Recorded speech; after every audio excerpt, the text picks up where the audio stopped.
Hello everyone. Today we will take 12th class first chapter that is sexual reproduction in flowering plant. So in detail we will see क्या है flowering plant. तो सबसे पहले समझना जरूरी है कि flowering plant here is mentioned. So it means it relate to angiosperm. ये किसको इंडिकेट कर रहा है? ये इंडिकेट कर रहा है एंजियोस्पर्म को। जो एंजियोस्पर्म्स है प्लांट के जो डेवलप टाइप ऑफ प्लांट है उनको रिप्रेजेंट कर रहे हैं। तो चलिए देखते हैं कि sexual reproduction in flowering plant में कौन कौन से पार्ट है, कौन कौन से प्रोसेस है जिनके थ्रू सेक्सुअल रिप्रोडक्शन जो है वो प्रोसीड करते हैं। तो सबसे पहले अपन इसको देखेंगे sexual reproduction in flowering plant. तो उसमें सबसे पहले हम इसको तीन भाग में डिवाइड कर सकते हैं कि first one is pre fertilisation. First is pre fertilisation. Second इसके अंदर इंक्लूड कर सकते हैं डबल फर्टिलाइजेशन, जो फर्टिलाइजेशन मेन प्रोसेस है इसको लेंगे। एंड लास्ट जो है that is post fertilisation. So post fertilisation के अंदर हम देखेंगे कि after the fertilisation, after double fertilisation कौन कौन से प्रोसेस होते हैं। तो चलिए स्टार्ट करते हैं। सबसे पहले प्री फर्टिलाइजेशन हम लेंगे और प्री फर्टिलाइजेशन में हमको देखना है कि कैसे फ्लावर का फॉर्मेशन होता है। तो चलते हैं प्री फर्टिलाइजेशन में। तो प्री फर्टिलाइजेशन में फ्लावर का जो फॉर्मेशन होता है, here is very important term सर्वल hormonal change. काफी सारे हार्मोनल चेंजेस होते हैं जिसके थ्रू स्ट्रक्चरल चेंजेस भी आती हैं। और ये जो प्रोसेस होते हैं, ये प्रोसेस जो स्ट्रक्चरल और हार्मोनल चेंजेस के कारण some cells, some part have specific function. So function जो है वो डिफरेंशिएट होते हैं, डिफरेंशिएट अकॉर्डिंग टू पार्ट और ऑर्गन और टिश्यू। तो that process we can say differentiation, और डिफरेंशिएशन के थ्रू डेवलपमेंट होता है फ्लोरल प्रीमोडियम का। तो first floral primordium and then the formation of a complete flower. Okay, so complete flower we can see. So जब flower देखेंगे तो उसमें जो दो पार्ट है वो रिप्रोडक्टिव पार्ट होते हैं। तो दो पार्ट जो रिप्रोडक्टिव पार्ट रहेंगे उनको सबसे पहले अपन देख लेते हैं। तो कौन कौन से रिप्रोडक्टिव पार्ट रहेंगे, कौन से नॉन रिप्रोडक्टिव पार्ट रहेंगे। तो first is sepal and petal. ये दो पार्ट है, ये दोनों नॉन रिप्रोडक्टिव पार्ट है। ये दोनों जो है वो नॉन रिप्रोडक्टिव पार्ट है। ये दोनों सेक्सुअल रिप्रोडक्शन में पार्टिसिपेट नहीं करते। ये दोनों सेक्सुअल रिप्रोडक्शन में पार्टिसिपेट नहीं करते। रिप्रोडक्टिव पार्ट देखेंगे तो उसमें आ जाएंगे anther and filament, collectively we can say stamens. Okay, तो स्टेमन पार्ट जो है जिसके अंदर एंथर और फिलामेंट आता है, एक ये वाला हो गया रिप्रोडक्टिव पार्ट। सेकंड आ जाएगा जिसके अंदर first stigma, style and ovary तीनों कलेक्टिवली आएंगे, उसको हम बोलेंगे पिस्टिल। सेकंड जो पार्ट है pistil and anther, sorry pistil part. तो स्टेमन और पिस्टिल ये दोनों कौन से पार्ट हो जाएंगे? रिप्रोडक्टिव पार्ट हो जाएंगे।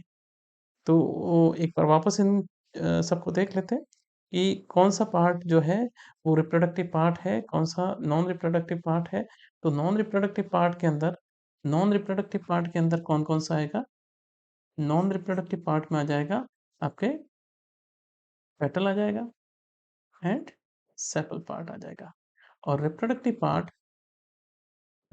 पार्ट के अंदर आ जाएगा आपका फर्स्ट जो है स्टेमन आ जाएगा एंड सेकेंड आ जाएगा पिस्टिल।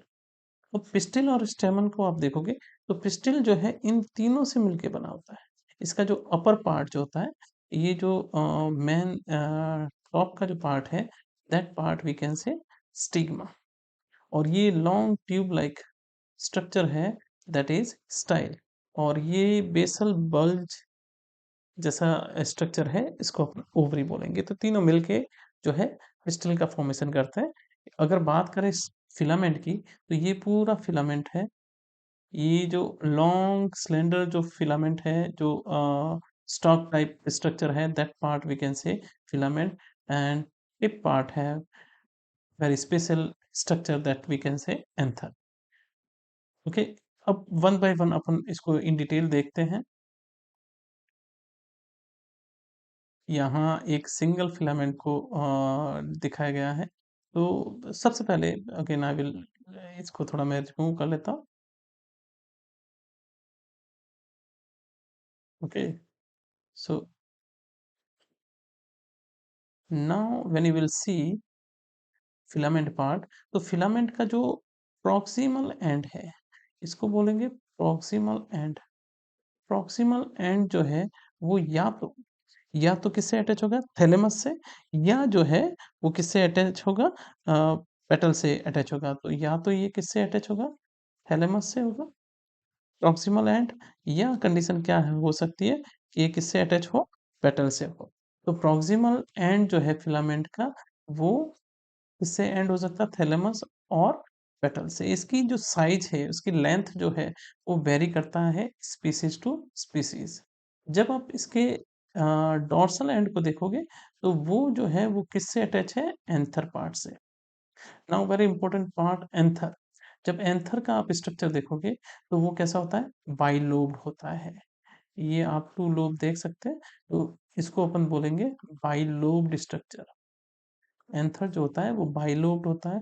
एंड ईच लोब एक लोब में कितने थीका है, देर आर टू थीका। सो अपन इसको बोल सकते हैं डाइथीकस। अब जब स्ट्रक्चर देखोगे, तो एंथर के कैरेक्टर जो है, एक तो ये बाइलोब होता है, ये डाइथीकस होता है। ओके, और यहाँ पे लाइन ऑफ डेहिसेंस जो ग्रूव दिख रहा है, वो लाइन ऑफ डेहिसेंस है। तो ओवरऑल अपन कह सकते हैं कि टू लोब्स होते हैं, and each lobe have two theca. ये अपन एक टीएस ऑफ एंथर देख सकते हैं, TS of anther. TS of anther में आप देखोगे कि डिफरेंट डिफरेंट स्ट्रक्चर है। सबसे पहले अपन इसकी बात करते हैं आउटर लेयर की। तो जो सबसे आउटर मोस्ट लेयर होती है, that layer we can say epidermis. सबसे बाहर की जो लेयर होती है उसको एपिडर्मिस बोलेंगे। उसके अंदर जो लेयर है, दैट इज, उसके अंदर वाली लेयर को क्या बोलेंगे अपन, एंडोथीसियम।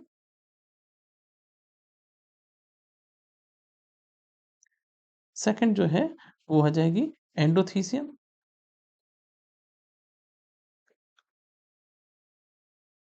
और इसके अंदर जो रहेगी वो हो जाएगी मिडल लेयर,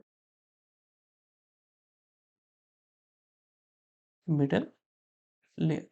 नाउ सबसे इंपॉर्टेंट जो है, ये जो पार्ट है, इनर वन, टोटल 4 लेयर्स है। हाउ मेनी लेयर्स, आप देखोगे तो टोटल 4 लेयर्स हैं जो माइक्रोस्पोरेंजियम को कवर करती है। 4 लेयर्स है।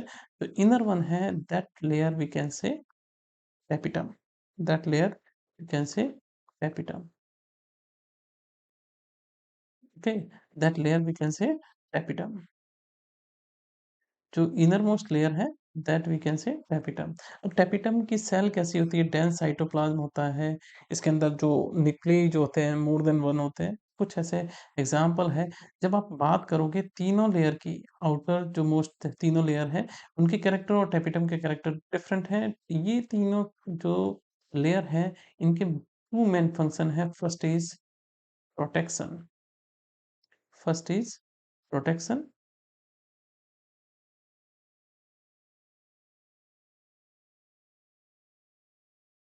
First is protection, and second is बेसेंस।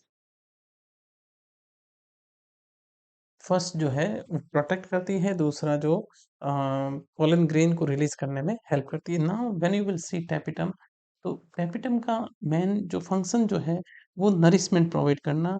ये प्रोवाइड करता है nutrients to all sporogenous tissue.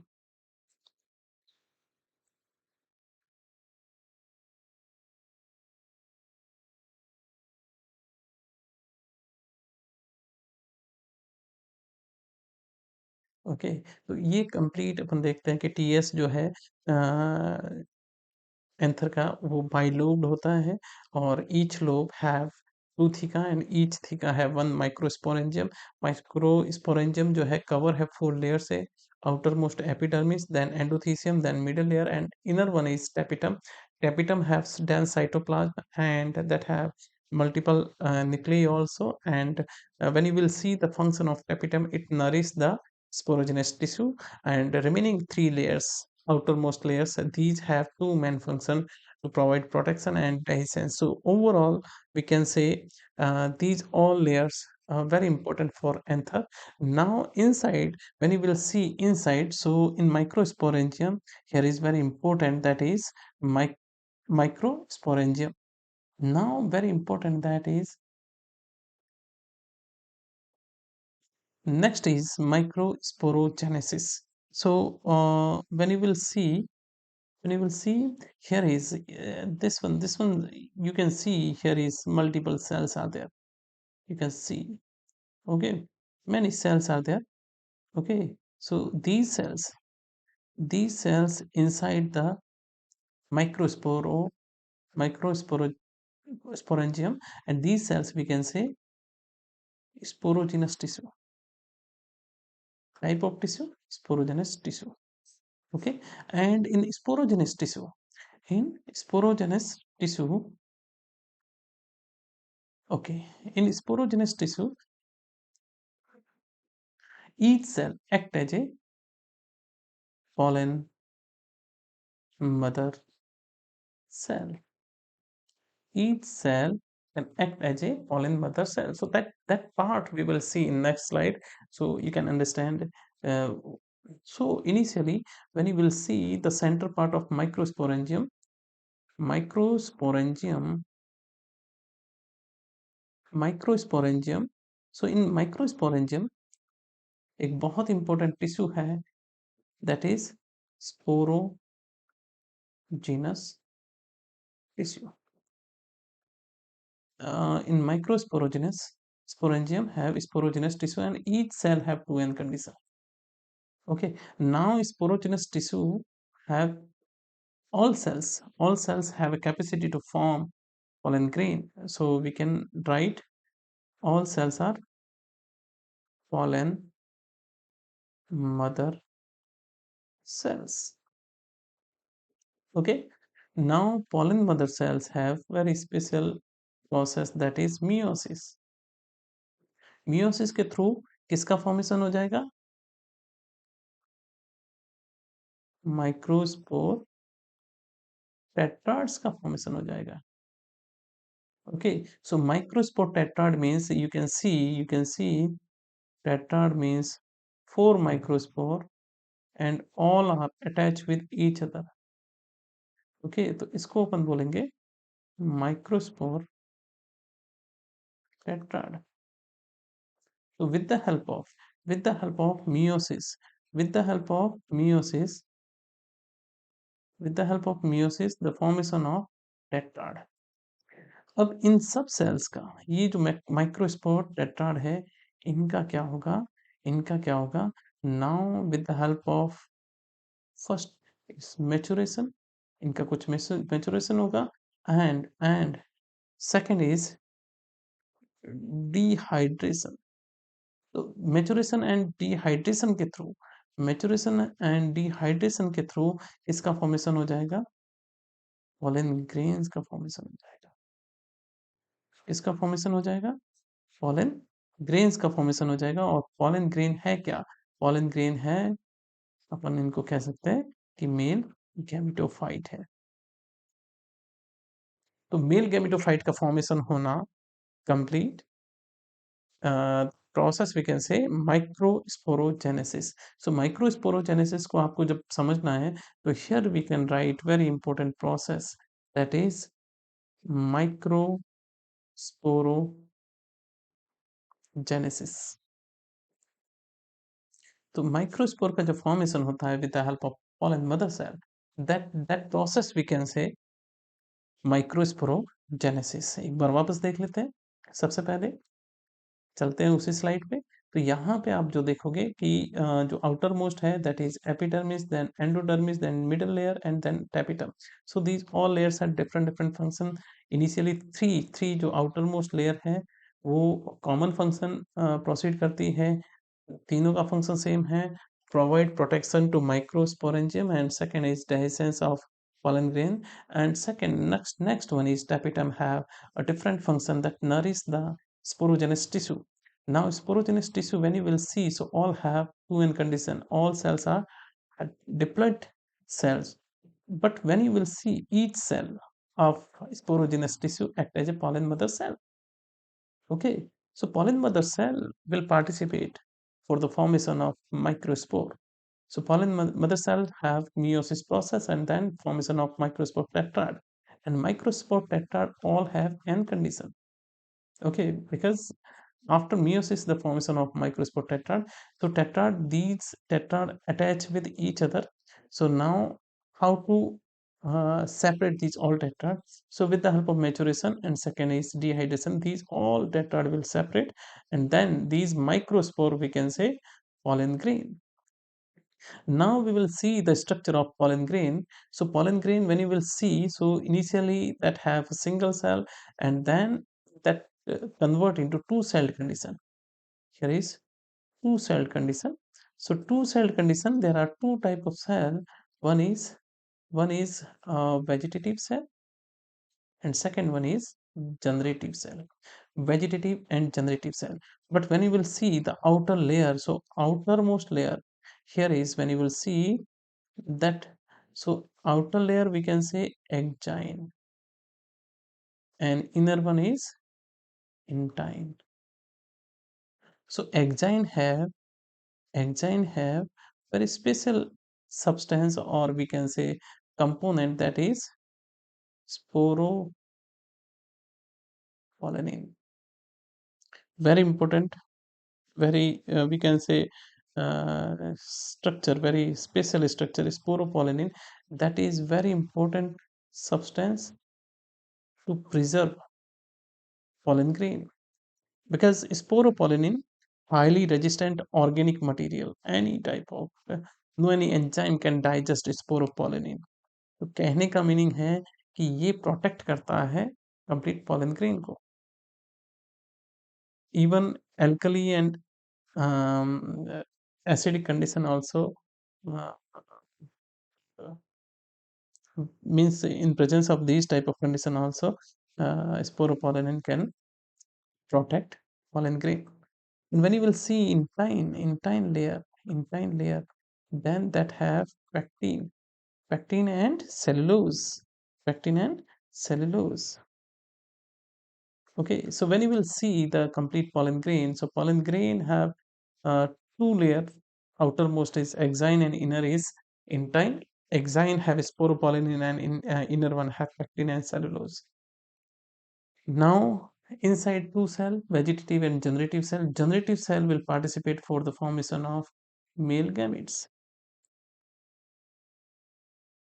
So formation of two males, and here is one place have sporopollenin is absent, that part we can say germ pore, and from germ pore the germination of pollen grain or stigma part.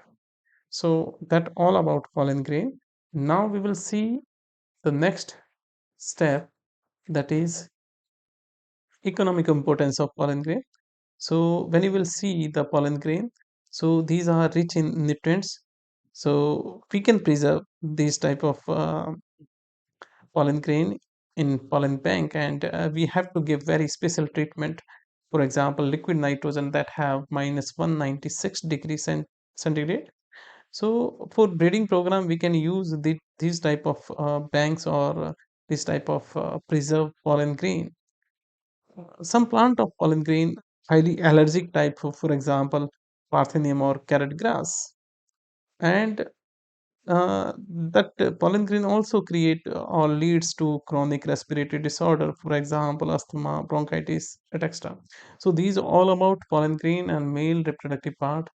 So we will see in next video about gynosium or female reproductive part. Thank you, have a nice day, bye.